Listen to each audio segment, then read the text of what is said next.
Chapter 3.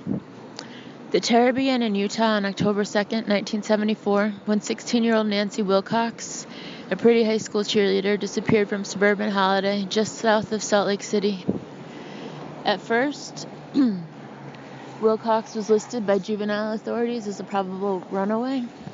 Nancy recently had argued with her parents. She was last reported seen riding in a Volkswagen Bug. No description was offered for the man driving the Volkswagen. Holiday is situated near the center of the vast Salt Lake City, itself the geographic heart of what once was known as the Great American Desert.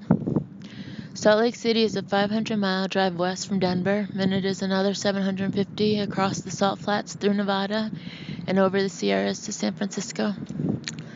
Phoenix lies 650 miles to the south, Seattle in 850 miles to the northwest on the other side of Idaho. Most of landlocked Utah is hardly inhabited at all. More than 3/4 of the state's population lives within 50 miles of Salt Lake City, the capital. Less than 1% of Utahns are black, fewer than 1 in 25 is Hispanic. Except for its relative aridity and the dominant socio-political influence of the Mormon Church, the long valley stretching north from Provo to Ogden is not dissimilar to western Washington. To the east rises the Wasatch Front, a wall of purple and white mountains nearly as rugged and imposing as Washington's Cascades.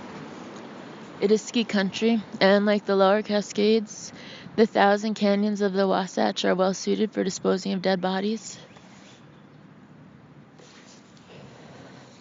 The cities and towns strung out below the mountains are Patriarch Brigham Young's legacy, and a monument to his persecuted people's vision and obstinacy.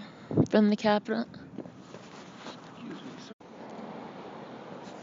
Side note, sorry, paused for a moment because a man was walking by and with headphones on and heard me mention the Mormon Church, and he is an elder at the Mormon Church, and was just saying that he heard me say it and was asking about this book. Anyway, back to this book.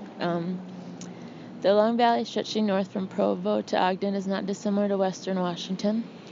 To the east rises the Wasatch Front, a wall of purple and white mountains nearly as rugged and imposing as Washington's Cascades. It is ski country, and like the lower Cascades, the 1,000 canyons of the Wasatch are well suited for disposing of dead bodies. The cities and towns strung out below the mountain are Patriarch Brigham Young's legacy, and a monument to his persecuted people's vision and obstinacy. From the capital with its 6-spired temple, Mormonism citadel, to small towns like Bountiful, whose names ring with pioneer optimism, the Beehive State exults in Christian industry and a deep sense of family. In the main, heterodox thinking is discouraged. Nancy Wilcox's disappearance was duly reported in the local press, as was the case of a second missing girl 16 days later. She was Melissa Smith, 17, the daughter of the police chief in Midvale, not far from Holiday. It's Holladay, not like a holiday. The Smith girl had light brown hair, hazel eyes, long, carefully tended fingernails, and an often petulant disposition. When she didn't get her way, Melissa was known to throw a snit. Friday night, October 18th, she was invited to attend a slumber party, but apparently no one had thought to tell Melissa that the party had been put off. She called her hostess around 9 p.m. and was peeved when the phone rang on and on, unanswered. So, Melissa pulled on a pair of jeans, her flowered blouse, and a heavy blue shirt, and walked out of her family's house, headed for a local pizza restaurant where she'd made last-minute plans to meet a girlfriend who was having boy trouble. Melissa kept this appointment, then left the pizzeria alone, and again on foot.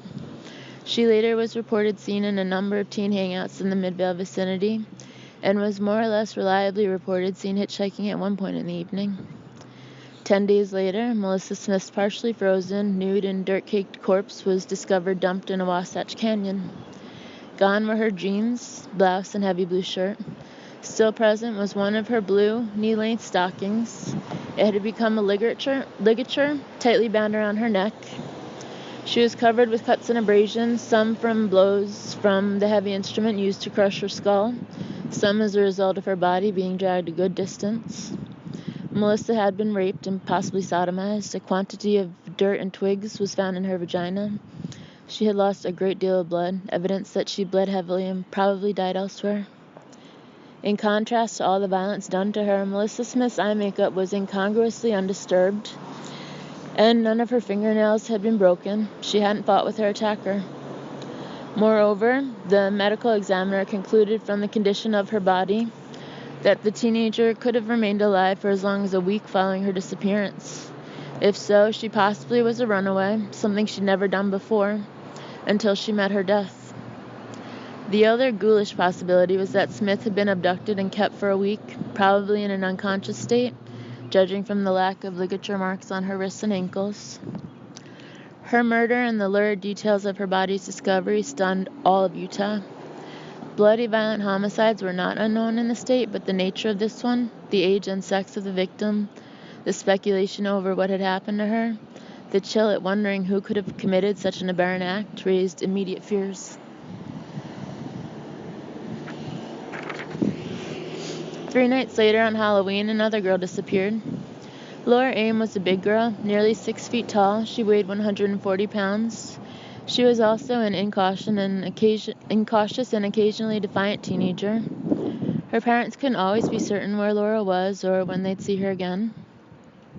On Halloween, she attended a house party with several friends in Orem, about 40 miles south of Salt Lake City in Utah County. Sometime before midnight, Laura grew bored and restless and decided to hitch a ride into downtown Orem in search of a pack of cigarettes and perhaps more fun than she was having at the party.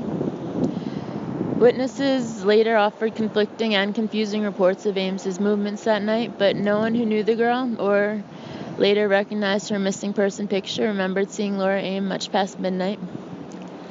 The next weekend at around 7 p.m. on Friday, November 7th, Fred and Beth Duranch's 19-year-old daughter Carol parked her maroon Chevrolet Camaro in front of the Sears store at the Fashion Place Mall in Murray, which adjoins Midvale, where Melissa Smith had vanished 3 weeks earlier. Miss Duranch had come to the mall to purchase a birthday gift for her cousin. Just out of high school and recently employed by Mountain Bell Telephone as an operator, Carol came from a strong Mormon family. This slender, doe-eyed brunette had been taught respect for her elders and to trust people in authority. She was also a little naive. Inside the mall, Duranch was approached by a man who identified himself as Officer Roseland of the Murray Police. He asked her for her license plate number and told her that there had been a report of auto burglary in the parking lot. Quote-unquote Officer Roseland's appearance did little to reinforce his claim. As Carol Duranch later recollected, the officer smelled of liquor, wore patent leather shoes, and had greasy, slick-back hair. Carol later wavered on whether or not he wore a mustache, the color of his shirt, and the type of jacket he was wearing. They walked toward her car with Roseland, in quotes again, in front, and Duranch a couple of steps behind him. She kept her eyes cast downward for the most part. When they got to the Camaro, it was clear that the car hadn't been disturbed. She thought that would be the end of it, but no. Now the officer said they needed to walk over to the police substation in the mall. Carol hesitantly acquiesced, but she did screw up the nerve to ask him for identification. He flashed her a badge from his wallet.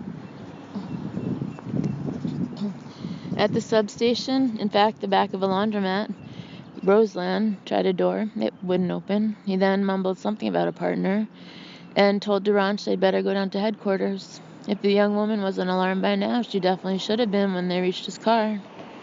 It was a ratty, dented Volkswagen Bug, light blue with an upholstery tear plainly visible on the top of the rear seat.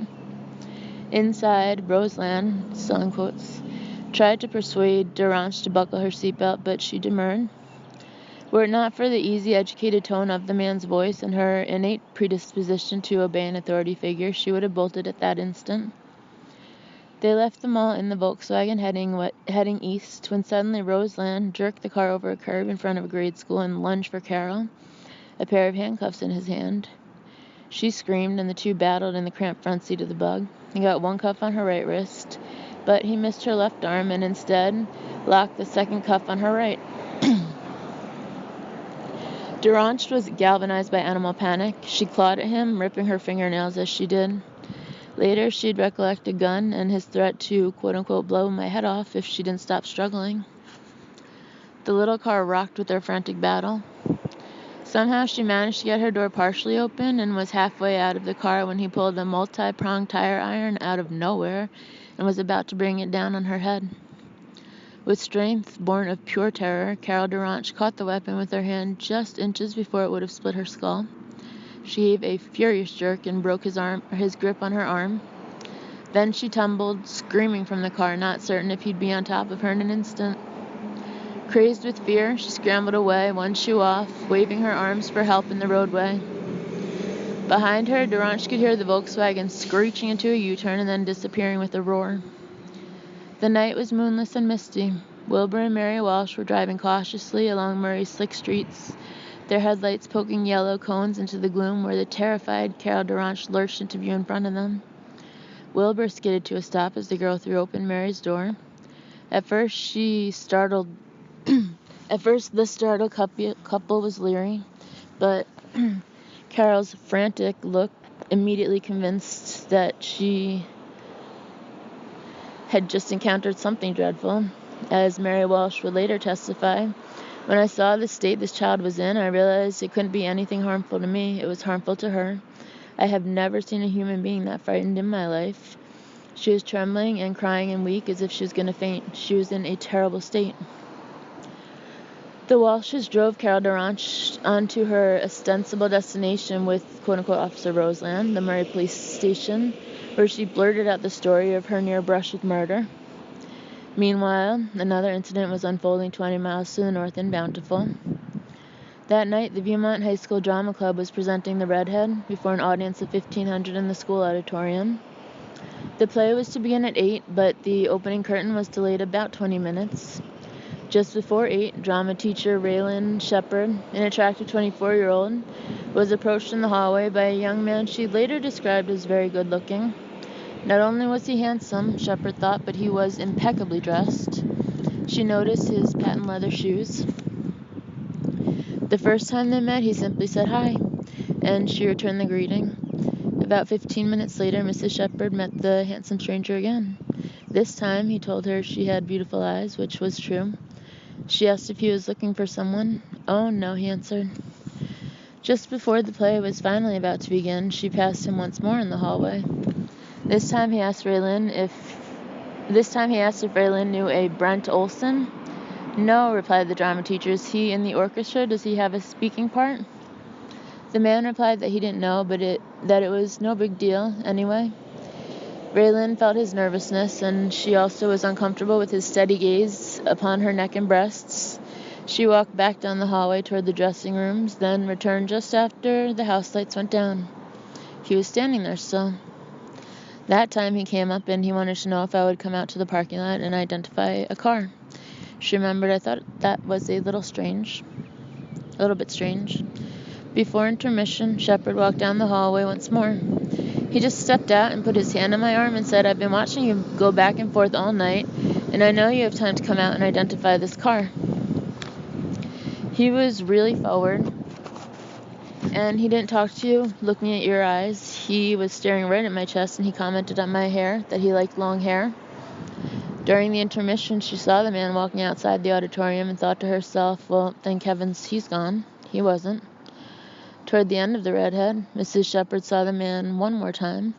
She and her husband were seated at the back of the auditorium, 3 or 4 rows behind Dean and Belva Kemp, who were attending the play with their daughter Deborah. The man sat down directly across from the Shepards and directly behind the Kents. Raylan prodded her husband Jonathan. That's the guy, she whispered. Jonathan Shepard turned to look at the stranger, who looked back and then stood up and left. Raylan's first impression was that he looked a little mussed. His shirt tail was partially out, and his hair wasn't neatly combed as it was when she first saw him. What is more, he appeared to be breathing hard. The only other salient detail Raylan Shepard recalled was the man's habit of frequently clearing his throat. Each time he did, he would softly pat his mustache as if he was afraid it would fall off. 2 other females recalled seeing the man that night. One was 16-year-old Catherine Ricks, whom he asked if she knew his brother and if she would come out to the parking lot to help him fix his car. Catherine Ricks declined. The other witness was Deborah Kent's locker partner, Tamara Tingy.